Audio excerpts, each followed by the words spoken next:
राधिका बरसाने वारी की जय। राधे राधे।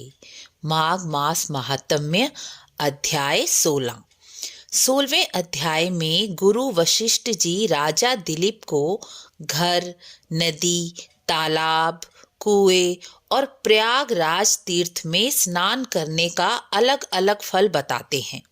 गुरु वशिष्ठ जी राजा दिलीप से कहते हैं, राजन, जल से भरे पात्र को रात में हवा में रखकर घर में ही स्नान किया जाए तो भी तीर्थ के समान पुण्य की प्राप्ति होती है।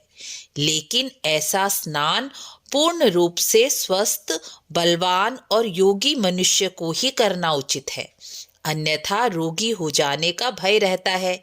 इसलिए वृद्ध, निर्बल और अधिक सर्दी सहन ना करने वाले व्यक्ति गर्म जल से ही स्नान करें तो भी उचित माना जाता है। राजन, जो मनुष्य घर में ही तप्त जल से स्नान करते हैं उनको 6 बरस स्नान करने का फल मिलता है। लेकिन स्नान ब्रह्म मुहूर्त यानी सूर्य निकलने से पहले ही कर लेना चाहिए। घर से बाहर कुआ, बावड़ी में किए गए स्नान से 12 वर्ष स्नान का फल प्राप्त होता है। जो मनुष्य तालाब, सरोवर में स्नान करते हैं उन्हें दुगना फल प्राप्त होता है और नदी में स्नान करने पर चौगुना फल प्राप्त होता है। इस प्रकार हे राजन, जो मनुष्य श्रद्धा भक्ति से युक्त होकर माघ मास में गंगा यमुना के संगम पर यानी प्रयागराज तीर्थ में स्नान करते हैं उनको 1 लाख गुना अधिक पुण्य फल की प्राप्ति होती है। इसमें जरा भी संदेह नहीं करना चाहिए, क्योंकि ऐसा विधान शास्त्रों में कहा गया है। मनुष्य के हित के लिए, मनुष्यों के पाप को नष्ट करने के लिए स्वयं ब्रह्मा जी ने प्रयागराज की रचना की है। इसलिए प्रजापति ब्रह्मा जी के द्वारा निर्माण किए गए श्री प्रयागराज में मनुष्य को स्नान करके अपने तीनों प्रकार के पापों का नाश कर देना चाहिए। गुरु वशिष्ठ जी प्रयागराज का महत्व बताते हुए कहते हैं, राजन, प्रयागराज को सभी तीर्थों का राजा कहा गया है।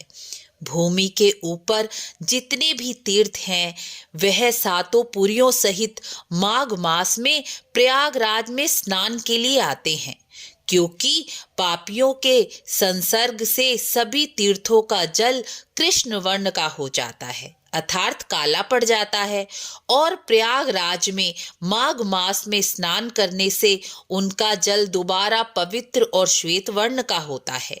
इसलिए प्रयागराज की बहुत महिमा शास्त्रों में कही गई है। मनुष्य प्रयागराज में माघ मास में केवल 3 दिन भी स्नान कर ले तो उनके जन्म जन्म के पाप नष्ट हो जाते हैं और उन्हें सद्गति प्राप्त हो जाती है। ऐसा महात्म्य प्रयागराज का शास्त्रों में कहा गया है। इस प्रकार 16वां अध्याय पूर्ण हुआ। अब बारी है माघ मास के 16वें उपाय की। आज मैं प्रयागराज के महत्व के बारे में ही आपको बताऊंगी और इसी से जुड़ा उपाय भी बताऊंगी। जिस तरह सांप अपनी केचुली छोड़ देता है, उसी तरह माघ मास में केवल 3 दिन प्रयागराज में स्नान करने के बाद मनुष्य अपने सभी पापों को छोड़कर स्वर्ग को प्राप्त कर लेता है। ऐसा शास्त्रों में प्रयागराज में स्नान का महत्व कहा गया है।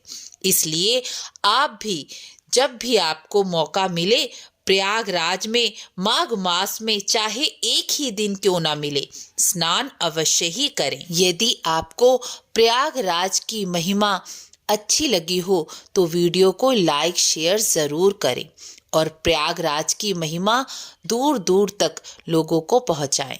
राधे राधे।